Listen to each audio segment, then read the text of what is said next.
Hari ini kita akan belajar kembali kebenaran firman Tuhan.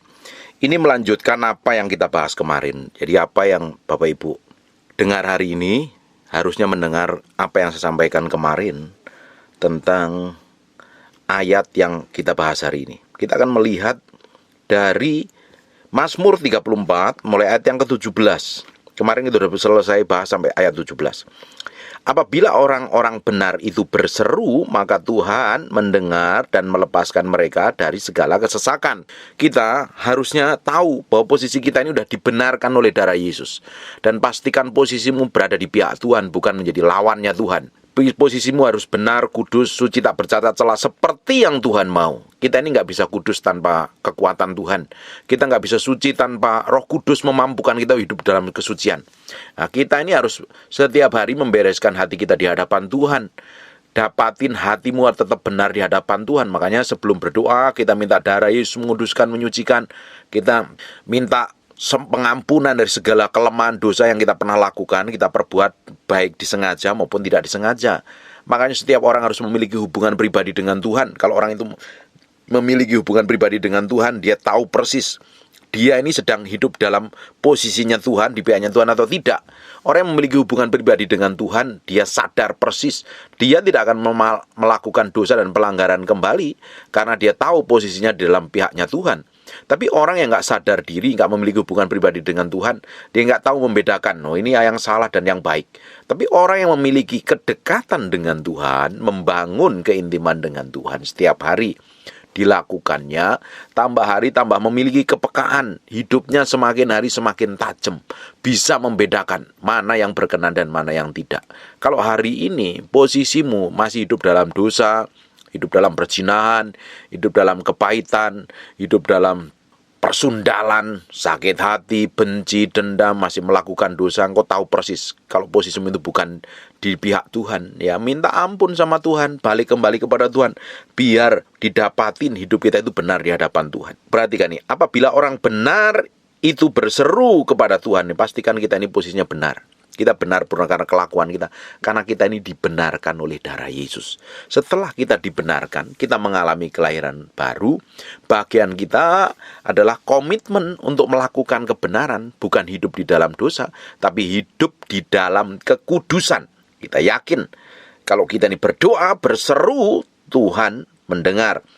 Dan ujungnya Tuhan sendiri akan melepaskan mereka dari segala kesesakan. Engkau hari ini ngalami kesesakan apa? Tertekan, impitan, persoalan, hutang, keluarga, suami, istri, masalah apapun juga, datang kepada Tuhan, jerit sama Tuhan. Mungkin kau difitnah, dituduh, diperlakukan buruk orang lain yang gak sesuai dengan kebenaran firman Tuhan. Doa, jerit sama Tuhan, minta kasih karunia Tuhan. Tuhan biar pulihkan, dan Tuhan sanggup pulihkan. Dan pastikan posisi hidupmu benar di hadapan Tuhan. Kalau belum benar, minta ampun sama Tuhan. Minta dikoreksi, minta dikuduskan, minta disucikan. Semakin hari, semakin kita akan dibawa dalam pusat kehendaknya. Pastikan hati kita ini benar di hadapan Tuhan. Kita berdoa, Tuhan berjanji, Tuhan akan melepaskan kita dari kesesakan. Kalau hari ini engkau sedang mengalami kesesakan, ya cek hatimu dulu di hadapan Tuhan. Ada yang salah apa tidak? Kalau ada yang salah diperbaikin. Kalau ada yang gak benar, bertobat, berubah. Kalau masih hidup dalam dosa, minta ampun sama Tuhan. Balik pada posisi kebenaran. Kalau kita ini masih memilih hidup dalam dosa terus, hidup dalam pelanggaran, hidup dalam kenajisan, engkau memberi dirimu diinjak-injak setan, dikuasai setan, dijajah setan. Tidak heran kerjanya setan adalah mencuri, membunuh, dan membinasakan. Hidupmu kacau, keluargamu berantakan, keuanganmu babak belur, semua yang kamu kerjakan memang benar-benar gak ada hasilnya. Karena apa? Kamu bukan di pihak Tuhan. Kalau kamu bukan di pihak Tuhan, kamu di pihaknya setan. Kamu menjadi lawannya Tuhan. Hari ini, pastikan hati kita ini benar dulu di hadapan Tuhan. Kita percaya, kalau hati kita ini benar di hadapan Tuhan, transparan di hadapan Tuhan. Jangan izinkan semua dosa, pelanggaran, kenajisan, kekotoran, atau apapun juga yang masih nempel dalam hati kita. Kita minta ampun sama Tuhan. Minta dipulihkan. Minta dikuduskan. Baru Tuhan, ketika kita berdoa, Tuhan lihat. Dan Tuhan akan bikin mujizat. Amin. Ayat yang ke-18, Tuhan itu dekat kepada orang-orang yang patah hati. Ternyata Tuhan perhatikan loh, ada orang-orang yang patah hati, orang yang remuk, orang yang mengalami masalah. Tuhan tuh perhatikan persis. Apalagi kalau orang itu datang kepada Tuhan, sudah kondisinya hancur, keluarganya berantakan, tapi nggak mau datang sama Tuhan, cari pembenaran sendiri, ya nggak akan ada pemulihan. Justru kalau kita mengalami persoalan, masalah, Tuhan mau hati kita nempel kepada Dia. Semakin kita mengalami problem, semakin kita tertekan, semakin kita nggak tahu jalan keluar, datang kepada Tuhan. Sembah Dia, senangkan Dia dengan pujian dan pengagungan. Lu Tuhan nggak minta aneh-aneh loh. Tuhan tuh minta hati kita. Kenapa kok Tuhan minta hati kita? Karena hati kita seringkali kita berikan kepada dunia, berikan kepada hawa nafsu, keinginan, semuanya kepada yang bukan kehendak Tuhan. Dan Tuhan yang pertama kali minta hati kita. Hatimu dan hati saya ini harus diserahkan sepenuhnya di hadapan Tuhan. Karena dari dalam hati ini tempatnya Tuhan bertahta, Tuhan menguasai, Tuhan memanifestasikan pekerjaannya dalam kehidupan kita. Makanya kitab Amsal ngomong, jagalah hatimu dengan segala kewaspadaan, supaya dari hati itu, dari dalam hati kita akan terpancar kehidupan. Tuhan mau hati kita. Kalau kita ini menyerahkan hati kita sepenuhnya di hadapan Tuhan, waktu ngadapin persoalan, masalah, himpitan, tekanan, kamu berikan hatimu jadi korban yang berkenan di hadapan Tuhan. Makanya harus dibereskan semua dosa, kenajisan, kedurjanaan, hal yang buruk, hal jelek harus dibereskan. Nanti kita harus transparan di hadapan Tuhan. Waktu kita ngadepin masalah dan Tuhan lihat kita ini jerit sama Tuhan, kita nangis, kita cari Tuhan, kita cari kehendaknya, Tuhan itu senang ternyata. Tuhan itu dekat sama orang yang hatinya itu gampang hancur, remuk di hadapan Tuhan. Bukan merasa benarnya sendiri, merasa kudus, merasa pintar, merasa hebat, merasa mampu, merasa sanggup, sehingga melakukan segala sesuatu semaunya sendiri. Justru kalau kita memiliki kerendahan hati, kita mau berikan hati kita ini sepenuhnya sama Tuhan, sepenuhnya. Bahkan kita sendiri gak punya hak untuk hati kita. Kita berikan sepenuhnya untuk Tuhan, untuk menyenangkan hati Tuhan, untuk mempermuliakan namanya, untuk mengagungkan namanya. Tuhan dekat dengan orang-orang yang patah hati, dan Ia menyelamatkan orang yang remuk jiwanya. Orang yang remuk jiwanya datang kepada Tuhan. Engkau hari ini ngalami masalah apa? Masalah berat, persoalan. Datang nangis di hadapan Tuhan. Beri hatimu, beri pikiranmu, beri kemauanmu, beri kehendakmu kepada Tuhan. Tuhan sendiri akan buat mujizat. Tuhan sendiri akan bikin breakthrough dan terobosan. Tuhan sendiri akan menyelamatkan hidupmu. Tuhan sendiri yang akan campur tangan melakukan pembelaan. Orang yang patah hati dan orang yang remuk jiwanya menyerah sepenuhnya di hadapan Tuhan. Saya bilang berkali-kali, kita ini harus memiliki hubungan yang dalam dengan Tuhan. Bukan karena hubungan, karena kita butuh Tuhan, kita minta, kita berdoa, minta ini, minta itu. Tapi kita bangun keintiman karena kita mencintai dan mengasihi Tuhan. Kita mau berikan yang terbaik untuk Tuhan, untuk menyenangkan hatinya. Hati kita jadikan korban persembahan yang berkenan di hadapan Tuhan. Jangan pernah beri kepada yang lain sedikit pun, sepenuhnya hati kita ini untuk Tuhan. Kita tahu ketika kita memiliki hubungan kedekatan dengan Tuhan, Tuhan lihat detail seluruh kehidupan kita. Tuhan tidak akan pernah biarkan. Tuhan tidak akan pernah biarkan. Hari ini masalahmu apa? Engkau ngadepin persoalan. Karena setiap orang mempunyai persoalan masing-masing. Datang sama Tuhan. Cari Tuhan. Sembah Dia. Senangkan Dia. Gak ada yang lain. Bukankah hidup kita mau nyenangin hati Tuhan? Buat apa kita nyenangin keinginan kita sendiri? Wong toh itu tidak kekal kok. Kita mau melihat kekekalan. Kita mau hidup benar dalam hadirat-Nya. Kita mau dedikasikan hidup ini sepenuhnya untuk Tuhan. Untuk menyenangkan Dia. Bukan untuk yang lain. Semakin kita beri hati kita ini sama Tuhan, semakin kita belajar mematikan semua keinginan kita, hawa nafsu kita. Ini penting sekali. Bapak Ibu, bangun hubungan dengan Tuhan bukan ketika engkau punya masalah, tetapi setiap hari merindukan Tuhan, pingin Tuhan. Saya setiap hari pingin dibawa masuk dalam dimensi kedalaman dengan Tuhan. Semakin ngerti Tuhan, semakin ngerti isi hatinya, semakin ngerti ritme, cara kerjanya, hidup kita pasti menyenangkan hati Tuhan. Jangan menjadi orang yang maunya sendiri, benarnya sendiri, hebatnya sendiri, melakukan segala sesuatu untuk kepuasan. Memang betul kita harus kerja keras, memang betul kita harus melakukan segala sesuatu yang terbaik, bisnis, usaha, atau apapun juga, bekerja. Tetapi Yang utama dan terutama harus Tuhan ditempatkan yang posisi tertinggi dalam kehidupan kita. Bukan keinginan kita, bukan pekerjaan kita, bukan hobi kita, bukan apapun yang sifatnya tidak kekal. Tetapi Tuhan harus menempati dalam hati kita. Kalau kita ini benar-benar memiliki hubungan yang dekat dengan Tuhan, bergaul dengan Roh Kudus setiap hari, firman itu semakin hidup loh. Hidupmu bukan malah semakin berantakan, hidupmu bukan malah semakin kacau, justru semakin diberkati. Sekalipun ada tantangan, ada lembah kekelaman, semakin menikmatin berkat Tuhan, semakin menikmatin berkat Tuhan. Tuhan memperhatikan detail dari apa yang kita kerjakan dan apa yang kita lakukan. Hari ini, ke depannya bukan tambah lebih baik, kondisi semakin parah, inflasi, ada kekacauan dan lain sebagainya. Apakah yang kita mau gantungan dengan pekerjaan kita? Apakah dengan bisnis kita? Dengan nilai jumlah deposito kita? Atau kita mau bergantung sepenuhnya sama Tuhan? Karena tanpa Tuhan, untuk kedepannya hidup kita akan kacau dan berantakan. Kita butuh Tuhan dalam segala sesuatu. Untuk kedepannya, di tahun-tahun ke depan bukan menjadi lebih nyaman, tapi kita anak Tuhan mesti bergantung sepenuhnya.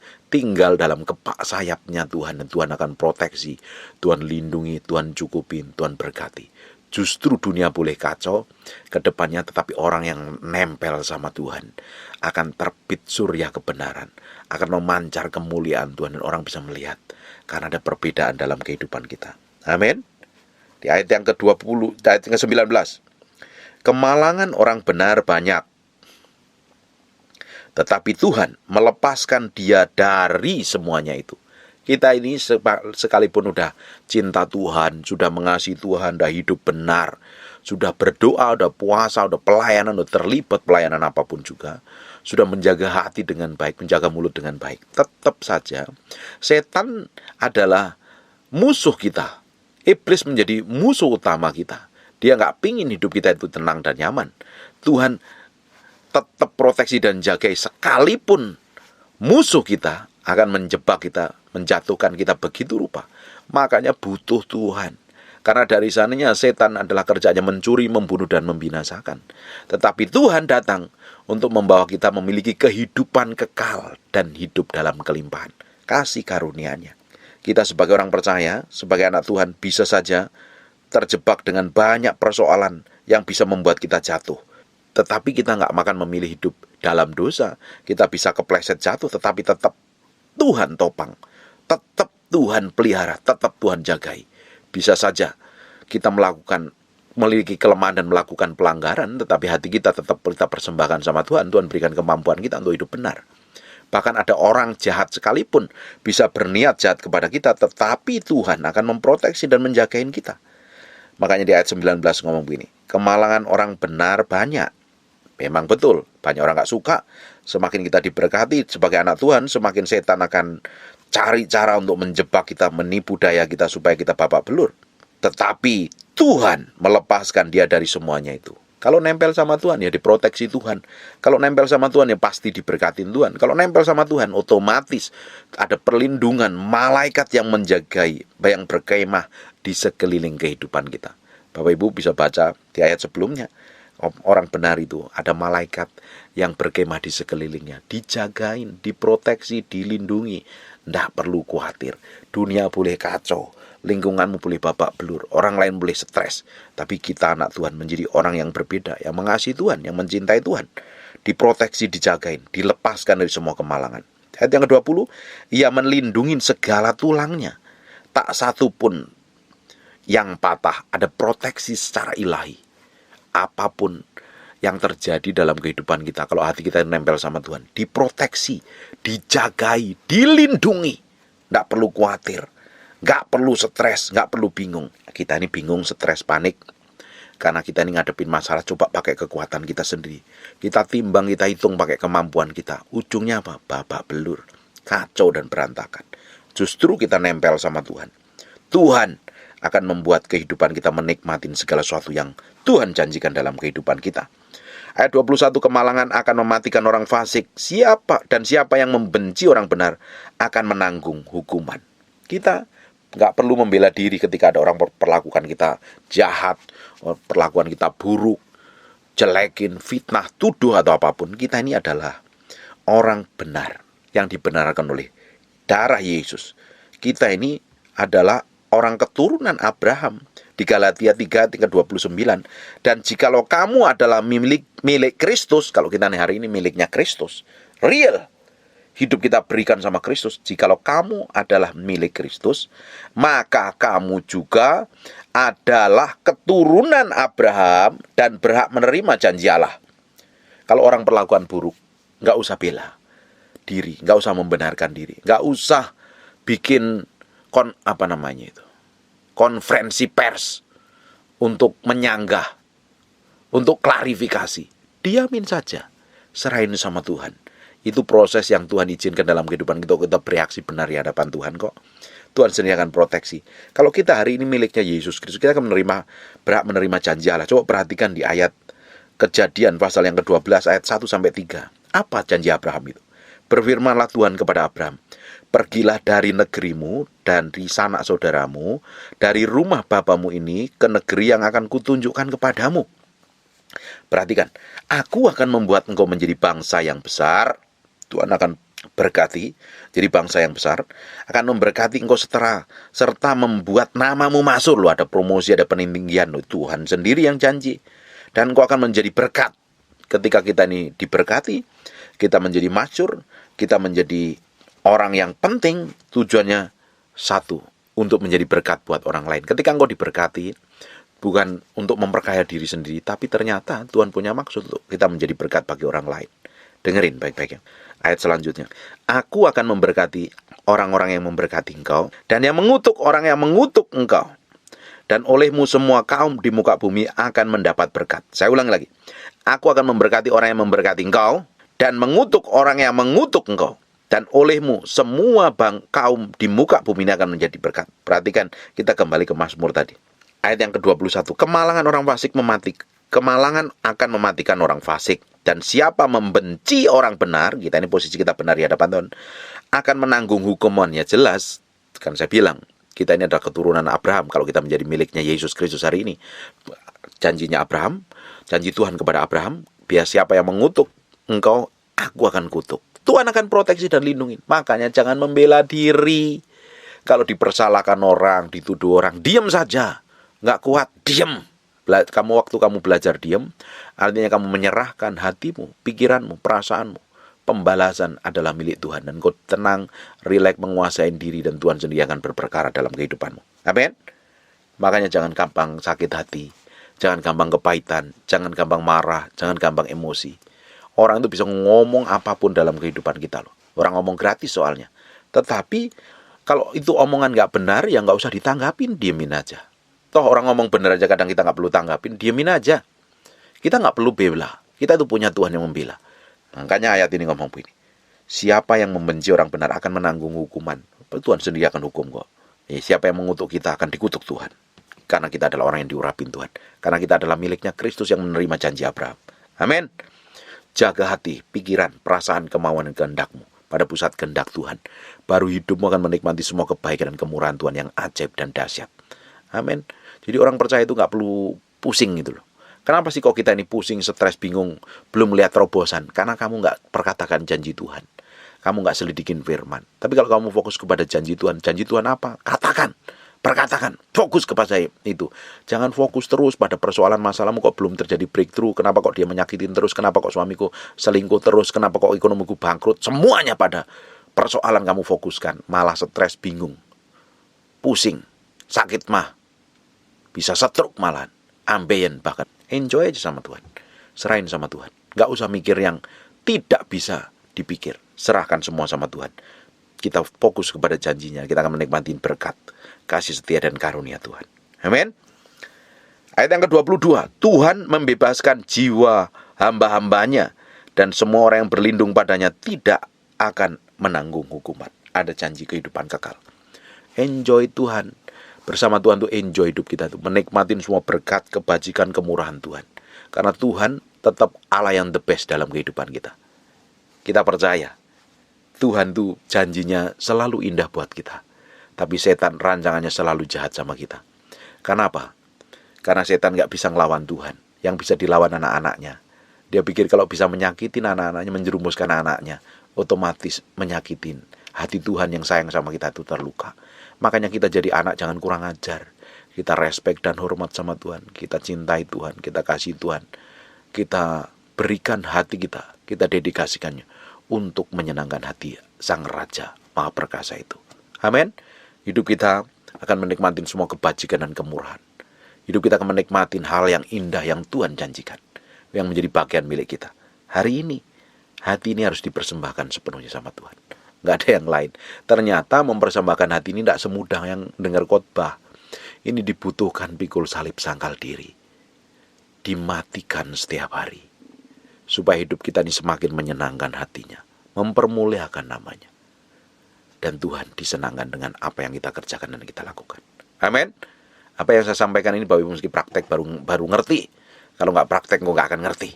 Nikmatin semua yang Tuhan janjikan dalam hidupmu. Harus kita nikmatin. Dan hidup kita bahagia ngikut Tuhan. Amin. Tutup matamu, tutup Alkitabmu. Kita berdoa Bapa dalam nama Yesus, terima kasih kami materikan firman dengan darah Yesus. Terpahat terpatri dalam loh batin kami yang dalam. Kami berdoa setiap orang yang mendengar firman ini diberkati dan hidupnya diubahkan. Mengalami breakthrough dan terobosan. Tuhan sendiri beracara mengubah mereka, ajarin mereka dalam proses permukaan pikul salib sangkal diri supaya semakin hari semakin menyenangkan hati Tuhan. Terima kasih Tuhan, kami kembalikan segala pujian, hormat, syukur kami buat Raja kami di atas segala Raja. Aku berdoa untuk orang yang sakit dan mengalami kelemahan tubuh oleh bilur Yesus, dari Yesus. Jadilah engkau tahir, jadilah engkau sehat, jadilah engkau sembuh. Dalam nama Yesus kami berdoa dan mengucap syukur. Haleluya. Amin. And God bless you.